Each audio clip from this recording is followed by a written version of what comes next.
This is Karen with newclevelandradio.net, and it is time for How to Super Age with Elise Marie Collins. And Elise, before you introduce your guest, I've been sharing this with so many people. So the other day, I was just like feeling, I don't know what's wrong. I feel like I want to be depressed, but I wasn't depressed, but I just had that weird feeling. And I started scanning through here. I didn't actually make the elixir, but reading about it, it was like, okay, I'm fine now. So, how does that happen? I mean, I don't totally understand how reading about the chakra that maybe is affecting you at the moment that can change your view. I think what's happening is just bringing that awareness that there's connection, which is what the chakras do. They give us that awareness that everything's connected, where we often think in this Western world that things are disconnected, that, it's very, there's a shining a spotlight on this or that or this, but we can come to it from a more holistic perspective. The chakras, meaning they give us that perspective that all is connected, and it's also a guide, a how to the chakras. And the elixirs are just the icing on the cake because they help us to embody that wisdom too. And you can do that with any drink. Just sip your tea and think about your heart center, or think about your third eye, your intuition. So it's bringing that awareness and taking it to the different layers of being, from the physical, I'm tapping my body, to the spiritual, to the mental. That's Chakra Tonics. And I want to thank everyone who voted for my book. We'll see what happens. The voting for the AMI, I was nominated for an AMI, or the book rather was nominated for an AMI award.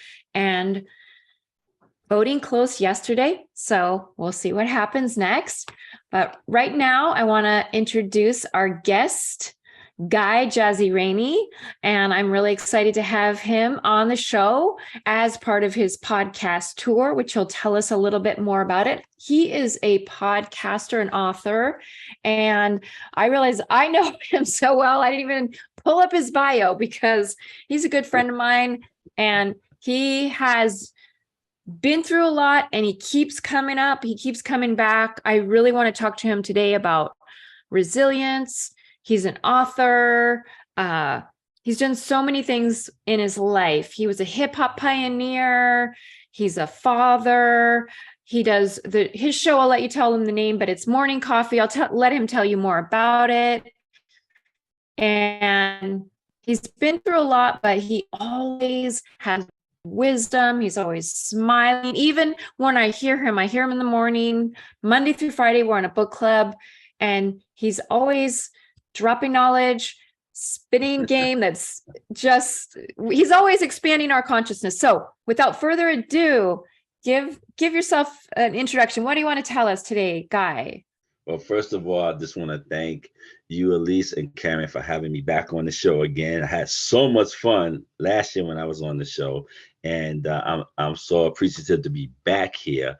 And as you mentioned, I'm doing a podcast tour. For those who don't understand what a podcast tour is, because I'm a podcaster, what I'm doing now is I'm going on other people's podcasts, and what I'm doing is actually promoting my show and my books and all the things that I'm doing as an interventionist. I'm a strategic interventionist life coach. So that's the premise of what I do. And the reason why I have a show and try to what I call edutainment. My morning show is called Morning Coffee with the Motivated Jazzy G. And there's also a radio show on Power Me Up Radio Talk 24/7, which is on iHeartRadio. So my whole thing is to educate you and entertain you at the same time, saying, because, you need some entertainment. You need that morning jolt, just like coffee, that morning jolt. Most people say, don't talk to me till I have my coffee. You know what I'm saying? So I try to give people that, so that's exactly what I'm doing. But as a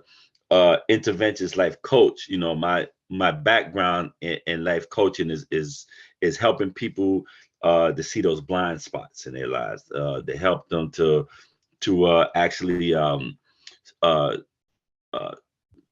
disconnect from that bad behaviors that they had. It actually shift their paradigm so they can understand that you're living like a life of unauthenticity, if that's a word, and be more authentic with themselves, and not work from the ego, but work from your authentic self, the purpose that God given you to be here on earth. So a lot of times we don't see that, so we don't see the blind spots. So that's where I come in. I help you with those blind spots.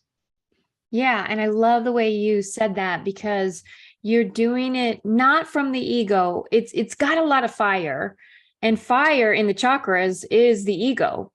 Right. So it's difficult. What I hear you saying, I'm interpreting it through the chakras, but it's like you've got the fire and you've got the heart, you've got that balance. And not many people can do that, because some people come from pure ego, pure anger, pure frustration, or just like, oh, lovely unicorns and rainbows and like, let's say om.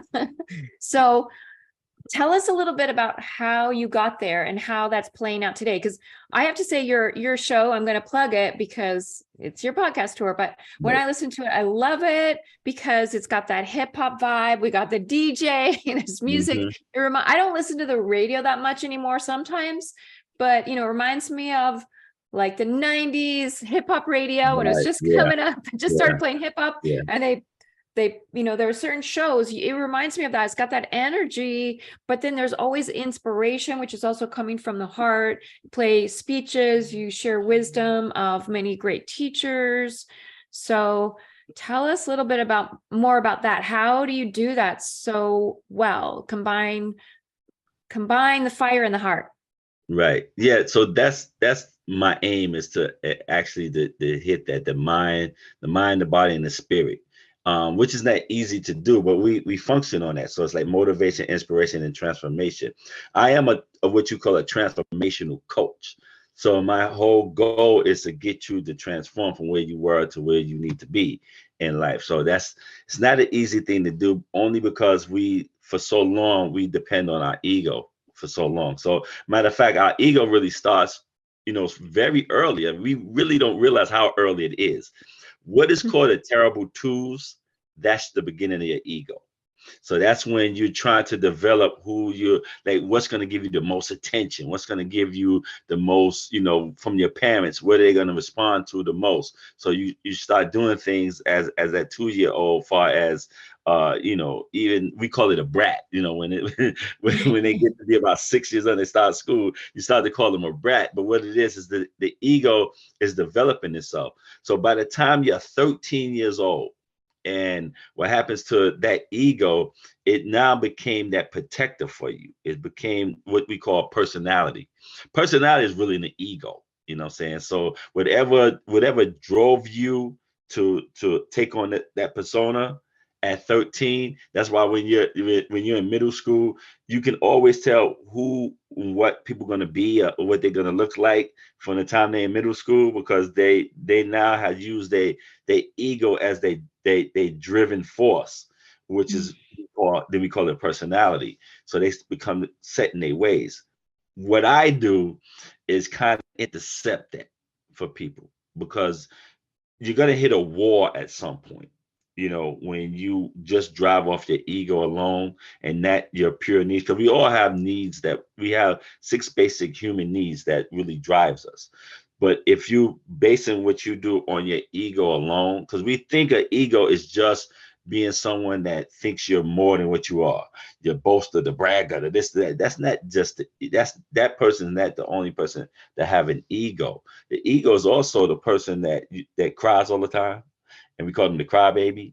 That's an ego also. The person that clowns all the time, and they like the court jester, and they clowning every time just to make you laugh. That's also an ego. All those things are egos. But what it is that we start to develop it as a personality, and so that's our smooth way of calling our ego acceptable. We call it a personality. But what happened, like I said, again, you hit a wall when it comes to that, because you're never dealing with your authentic self. Your authentic self just peeps out a little bit. So when you hit that wall, that's why people get stuck. Even those who have, I have clients that have PhDs, and they get stuck because, again, they thought that because they were smart, and people told me they're smart all their life. So what they did was they just rolled with being smart, and just let the ego drive them, instead of being the authentic, whatever that purpose was, whatever the drive was. Instead of that taking over, they let whatever that ego thing did take over. And then when they hit the wall, what's happened? Why did this happen to me? So that's where I come in. Yeah. So how do you get someone who's in that ego, whatever it is, to be more vulnerable? Because that's challenging. Right. What do you do? Right. Well, you're familiar with, because we're on the book club together. So plenty of times I listen to a lot of the feedback. So whatever book we're reading, what I do is I take the psychology point of it, because being a study of behavior and practical psychology is what I use in my practice as a life coach and interventionist. What I do is I take certain tools that people necessarily don't pay attention to, because our behavior patterns are basically the same, because we're driven by our needs.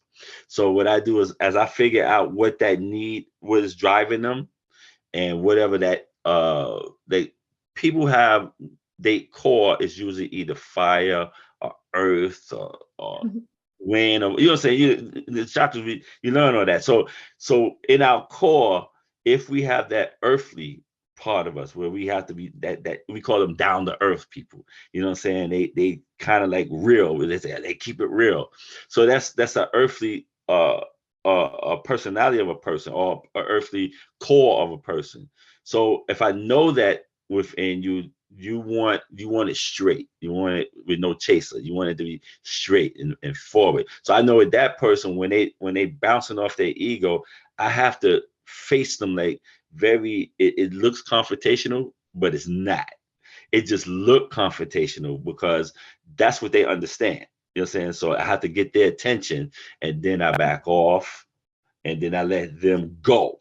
And then once they go, they start seeing, okay, this is a familiar pattern. So then I show them the tools. Okay, this is how you break it. Okay, because again, our patterns, whatever pattern we in, we just accept it, and we just keep going with it. And we'll say things like, "Oh, my mother used to do it this way, or my grandmother did it that way," and and then the logical thing is like, okay, so is it working for you? Is that working for you? All right, your mother did it, your grandmother did, but is it working for you? And then once they realize, oh, it's not working, then I say, okay, so now here's the tools to use to help you work it out. And it's going to be work. So, and that's the thing. Most people, they're afraid of change, and they're afraid to really do the work, but that's what makes the difference. Don't you think a lot of our fear is based on the fact that others around us either tell us what we're good at and what we're not good at? And so we start to believe that, and therefore we don't want to move on because we think that we're going to make a fool of ourselves. Right. And that's the key. The key is a lot of things that happen with people is that we do or don't do based on our fears. And what happens is, because fear works on different levels, and faith only work on one level, is that you do it, you don't do it. It doesn't care. Like faith, and faith won't stand in the same room as fear. But fear has different 3 levels to it. So it has like 3 tiers to it. But the two things that fear give you 2 options. It's an initial fear, then there's the greater fear. Now, the initial fear is what we call phobias. So plenty of us have phobias. Like the majority of us have some type of phobia. I would say about 90% of the population have some type of phobia. You're afraid of heights. You're afraid of spiders. You're afraid of water. You're afraid of, it's something that you have that phobia to. And that actually came because the phobias actually come from, again, back with your ego, because your ego been protecting you for so long. Your ego will tell you, you're afraid of that. Stay away from that. Because whatever trauma happened, your ego say, stay away from that. That's trauma. And it red like, bing, bing, bing. You know what I'm saying? So you say, oh, I'm afraid of spiders because a spider came and did this and that. And you have a story and you hold on to that story. I'm afraid of water because, oh, I almost drowned or whatever. I saw my friend almost drown. So I'm afraid of water. I'm afraid to swim because now you held on to that story. So now the greater fear to get over the initial fear is that you're put in another trauma situation, and that trauma situation helps you to get out of that, but it doesn't cure it.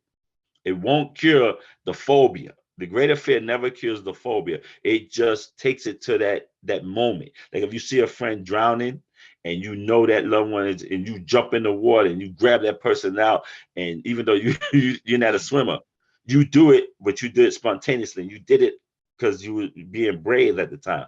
When bravery is not that you're afraid, it's that you're afraid you did it anyway. So it's that it takes away, you know what I'm saying, you'll come out of it. Doesn't mean you're cured of it, and that's the difference. Yeah. So can you define for our listeners, what is an interventionist and how did you get into this? Like what, I know your passion is podcasting and coaching. Like what fuels that passion? What draws you to that work? And what is an interventionist, just in case people don't know? Okay. Interventionist is a person that actually help break your patterns. It help you shift your paradigms, your habits. So whatever habits you have, whatever bad habits you have, my job is to help you to shift and now find good habits to replace the bad habits.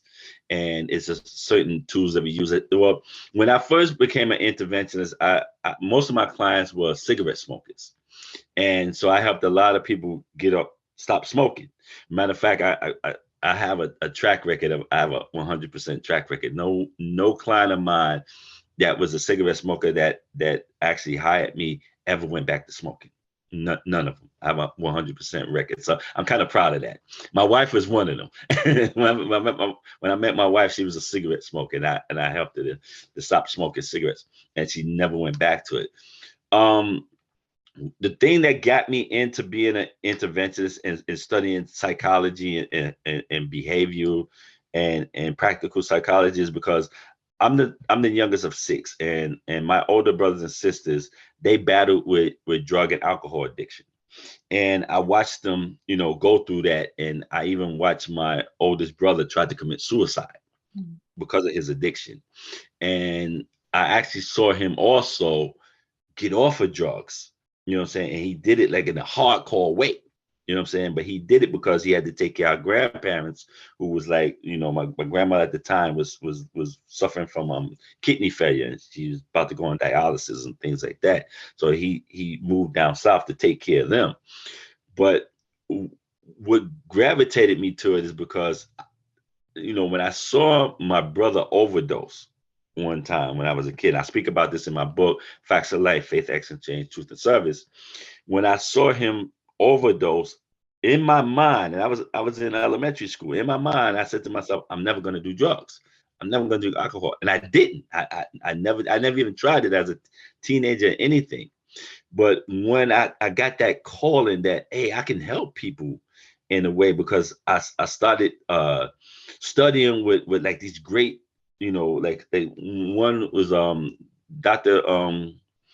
Madonna's, you know what I'm saying? Dr. Chloe Madonna's, like she got some great books on child psychology, and she would break down, like, say, how people mind and mind just work, and it's simple. It's more simple than people think. Like people make their lives more complicated than it should be, and it's because they listen to outside forces, and again they roll off their ego, and that hits a wall every time.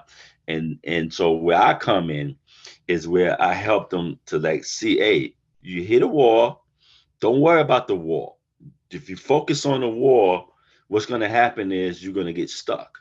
Okay, you got to focus on your mission. So that's where I kind of come in and help them shift that mindset from the wall to the mission.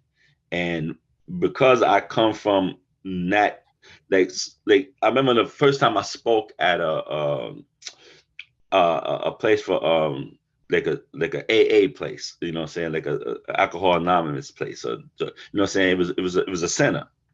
And one of the person questioned me and said, well, if you never did drugs and alcohol or anything, how could you tell me who have an addiction is and that? So I sat and I explained to her, I said, but I watched my brothers and sisters go through this. I watched them suffer. And what most of you people that's are addicts and addicted to drugs or alcohol or anything, you never pay attention to what you're doing to your family and your loved ones. You never pay attention to that because you get so caught up on that addiction. You never pay attention. Now I'm gonna tell you how to pay attention because I was that victim. Mm. I'm gonna tell you how that affected me. And now once you understand that and take on that empathy, then you can understand why your addiction is destroying you and your family. So I come from that point of view. Wow, that was powerful.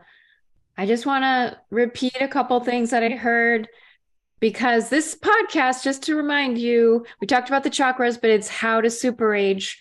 And two things I heard are great super aging tips that we need to hear. I need to hear it over and over, so I know everyone else does. Keep it simple, because we will overcomplicate it, right? We'll overcomplicate it over and over. Keep it simple. Child psychology brings us back to those wounds that we can heal, and if we keep it simple. But if we start to get all caught up in the drama and the day-to-day, we go way off track. And the second one I heard was mission, purpose. Mission is so important. Come back to that, because that's going to steer you back away from addictions, from whatever's distracting you. Right. Yeah. And then I also want to bring it back, because you have some great acronyms in your books and in the way you speak.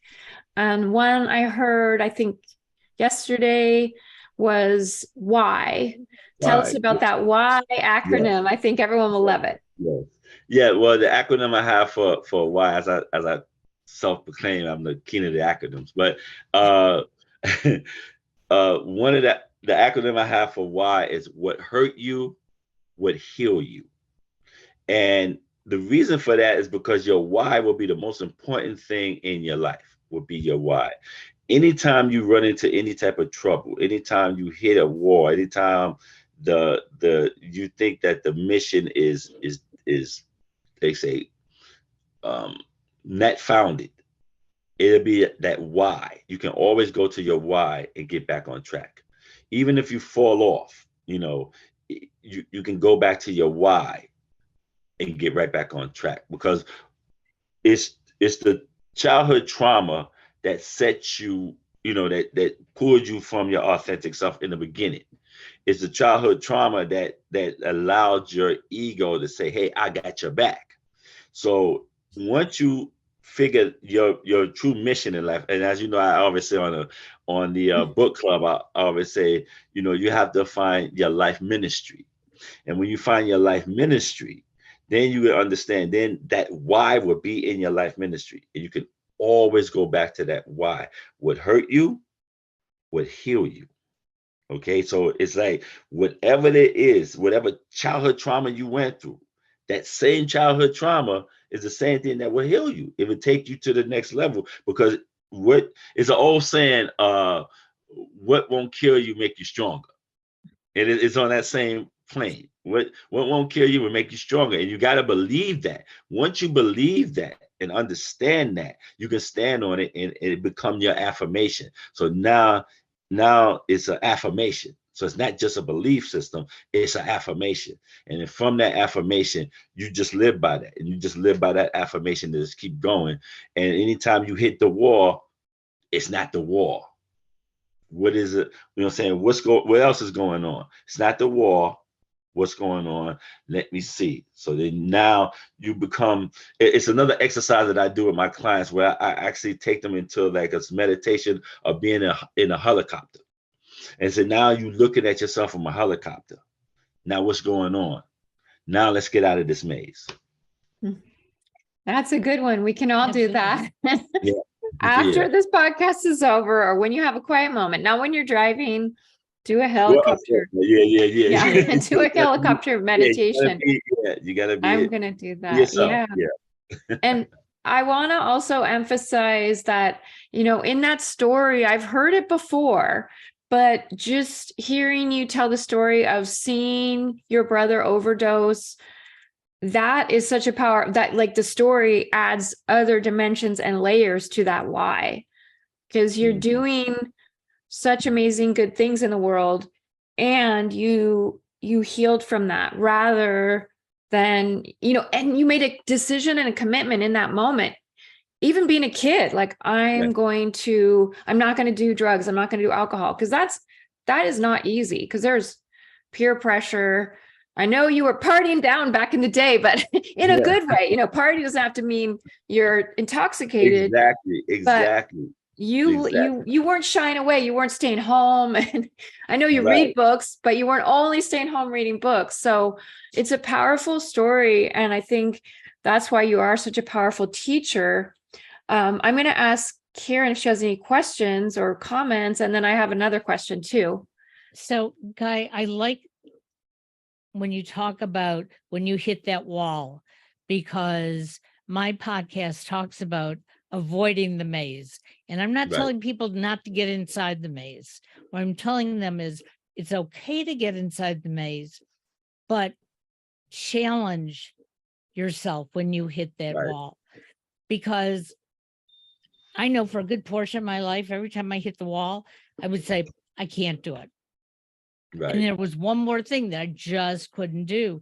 Until one day I saw this basket full of things that I couldn't do, which I knew I could. And that's Right. when it was like, okay, I've got to go through this basket and start proving it, not to anybody else, but to me. And I'm sure your clients that you coach aren't coming to you one day and the next day everything is all better, because it doesn't happen that way. Right. And I Right. really appreciate, that honesty that, no, I'm not going to cure you. I'm going to help you find those tools that are Exactly. going to give you a better life. Exactly. Yeah, because it's about transformation, and you have to be willing to go through the process and the journey of transformation. And it's not gonna be easy. I have a protocol that I use, and because it comes from my book, Facts of Life, and again, that's an acronym for Faith, Action, Change, Truth, and Service. So you actually go through the protocol of faith, action, change, truth, and service. And what it is that when it comes to standing in your truth, that's the thing that is hard for people to stand in their truth. They can say, oh, my parents did this, or my dad did that, and my uncle did this to me, or my teacher did this, and this person didn't believe in me. But that's someone else's truth. You know what I'm saying? So when you do that, that's someone else's truth. So when it comes to your truth, where did you limit yourself? Where did you stick yourself in the closet? Where did you what I'm saying, not believe in yourself? And that, as you say, Karen, the word can't. The word can is something that we use in our vocabulary every day that we shouldn't use at all. So you Absolutely. change I can't to I will, you'll see the shift automatically. Once your brain go from I can't to I will, it shifts automatically. And it's like a new horizon that opens up for you, and you don't even Absolutely. realize it. But it's just that simple in vocabulary. You know what I'm saying? That makes a difference in your life, vocabulary. And because vocabulary has a belief system to it. And once you start believing in those negative words, or those negative and all those doubt, that comes with company. Doubt's going to bring a whole lot of company with them. You know what I'm saying? So once you in that company space of doubt and despair, you're going to start believing it. And then once that belief, it becomes that affirmation. So you have to shift that. Once you shift your vocabulary, you can shift now that mind, and then start having a new belief system, and then live in that belief system, and it becomes an affirmation for you. And again, as Elise reiterated, it's the simplicity of it that will boggle your mind. You know what I'm saying? But it starts with faith. And faith is really not just a religious thing, it's a vision. And once you visualize yourself as your true, authentic self, then you can take action. Once you take action on it, you make all the necessary changes you need to make. You'll say to live a better life. Standing in your truth will give you that flag. You know what I'm saying? That flag and say, this is what I stand on. This is why my belief system works for me. Now you can be of service. Now you can be of service, whatever your purpose is in life. Now you can manifest it, share with the world. Thank you. Yeah. So many visual metaphors, which is great for our mind and our third eye, because that helps us to come from that vision when we kind of see something. And I kept, you kept talking about the wall, and then Karen was talking about the maze when we get to that place in the maze, when we hit the wall, right. like simplify. All those are very powerful messages for living and aging well. You also said vocabulary, which brings to mind, I think you're working on a book. Can you just tease us a little? What are you writing? Is that true, or did I make that up? Are you working on a book? No. Actually, I have 3 more books coming. Okay. Yeah. So, one of the books that I have coming is I'm doing what you did with the chakra book. My book. Oh God. Hip hop proverbs? No, not hip hop proverbs. Oh my God. I'm sorry, everyone. It's okay. We'll find out. We'll drop it in the it's a book you wrote a while ago. But because it came out, because it was only an online book only, and I kind of like pulled it off so I can rewrite it and everything like that. But oh God! See, I just had it. I just lost it. It's okay. I understand. I'm sorry. I got it. Motivation for the soul. Oh, nice. Okay. I've rewritten Motivation for the Soul, and I'm going to re-release it again. So I'm adding some things to it, because this book was a book it dealt with daily affirmations, and it was about daily affirmations. So this will help you with each day to go with your affirmations. But so what I'm doing now with this daily affirmation, I'm putting stories to it, so you can get the stories behind certain things, or why using your affirmation, why becoming an affirmation, because people don't really realize, like one of the things you said, Elise, that's important that people don't really realize. You have a third eye. Everyone has a third eye. Okay. So that third eye that's here, that get you to see things that, you know what I'm saying, that understands, like we call it dreams. Okay. And our third eye see the dream. Like I spoke today about on the book club about people about believing, someone believing in your dream, and people not supposed to believe in your dream. You're supposed to believe in your dream. That comes from your third eye. That's where the dream came from. So it's the outcome that people need to believe in, not the dream in itself. So once you have that third eye seeing it, you have to visualize it. That's where the faith come in. You know what I'm saying? So once that faith sets in, then you take that action step. But you have to have that dream and go for that dream. And when people don't realize, let your third eye look, let it see, let it wander, let it develop. That third eye is going to make a difference in your life if you allow it to. Stop hiding it. Stop blinding yourself. Stop blinding your third eye. Let it see. Once it see, you got it. You got it from there, and just go for it from there. And then you can overcome that fear factor. Powerful. Well, we're going to need to wrap up in a minute, but I just want to say that was a powerful talk about the third eye, because sometimes people say, oh, I don't have a third eye, mine doesn't work. We all can visualize something. I always say, close your eyes and imagine, where did you sleep last night? You have a third eye if you can visualize your bed or wherever you slept. And we're always going to be dreaming. We have that ability. Right. So starting from that foundation and nurturing that, rather than like telling yourself that doesn't exist, or it's for someone else, or it's for, it's exactly. And we all giving gifts. We all giving gifts, talents, and abilities. God gave us all gifts, talents, and abilities. It's just up to us to tap into it, manifest it, share it with the world. That's this, what I'm saying? And that's all God asks of us is to actually manifest and share with the world. So, he gives us talents and he wants us to multiply it. He don't want us to bury the talents and then hand it back to him. He wants us to multiply it. You know what I'm saying? So you take the talents and you multiply it. Now you're sharing it with the world. Now someone else, something that Tupac, and I'm about to quote Tupac, Tupac Shakur, he said something that was very profound. He was very young when he said this. He said, I may not be the person that inspire the world, but if I can inspire the person that inspire the world, that change the world, that's what I'm here for. And that's all you really need to do is tap in. Once you tap in, that's when you it's that know. It's when you know. That's where faith comes in. It's when it's like when Dr. Martin Luther King said, faith is when you take that first step and that knowing there's a whole staircase. It's Wow. just using that power of faith. Just go. Go for it. Beautiful, beautiful. So, speaking of spreading your knowledge and changing through that inspiration, tell us where we can find you. Tell us about your show and all the things you're doing, so our audience can find you. And we'll also drop it in, I always want to say the chat, but it's the show notes. Right. Yeah. Well, my daily radio show and post and podcast is Morning Coffee with the Motivated Jazzy G. So you can catch my radio show each morning on Power Me Up Radio Talk 24/7, which is on iHeartRadio.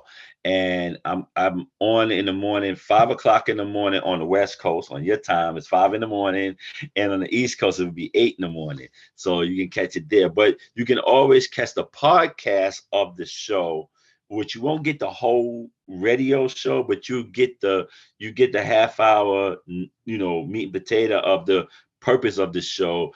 And that'll be on the podcast, which is on Apple Podcasts, Spotify, Spreaker, Blog Talk Radio, any place you find podcast. You can just look in the podcast directory and type in Morning Coffee with Motivated Jazzy G, and you'll find my show. And then you can just go through the episodes you want to listen to, or the guests. As a matter of fact, I had you on the show before, talking about your book and things like that. And that's what the purpose of it is, to give you that morning coffee, that morning drive, that something to get your morning going, where you're not just drab about your morning. You're living, you want to live a life and say how, and think about things in a positive sense. We know all this stuff that's going on in the world. We understand what's going on in the world. There's war, there's despair, and there's all those things. I don't have to come on each morning and feed you that. I don't think that's my purpose. I don't think those anchors that do that, I think that's their purpose. You know what I'm saying? The Fox News and the MSNBCs and those guys, I love a lot of them, like Joy and all. I love watching their shows, but that's not me. That's not what I'm here for. My show is to give you something that you can just use each day to take on your day. That's why in my show, every show where we taking a breathing, we taking the breathing, that positivity, letting out the negativity, and then, and say that daily affirmation to get you going in the morning so you can step into where you need to step. It may be work, school, or play, as I say, and you can take on the day. And I think that's where that purpose is, because again, in order to transform, you have to use that third eye. Wow. Dope. Yeah. And if you're looking for a coach, transformational coach, you can always just hit me up and just email me. It's grainey125@gmail.com. So that's GRAINEY. The number is 125@gmail.com. And just say, hey, coach, I'm ready. We'll put it in the chat. The show notes in case you're driving. Right. Exactly. Well, I have to say, Guy, this is another excellent conversation. that you had with Elise and I on how to super age. And the reality of it is, the sooner that we can feel good about ourselves, we'll be able to pass that on to those that we touch each day. Exactly. You know, Exactly. that at the end of our lives, we will then know that we did something while we were on earth. Exactly. Yeah, leave your mark. Why not? Leave your mark. And I truly believe in that. Leave your mark. If you can inspire someone to inspire, you did your job. Well, we'll be back in a couple of weeks with Elise and another guest. In the meantime, have a great day. Bye-bye now. Bye. Bye-bye. Thank you, Guy. Thank Thank you.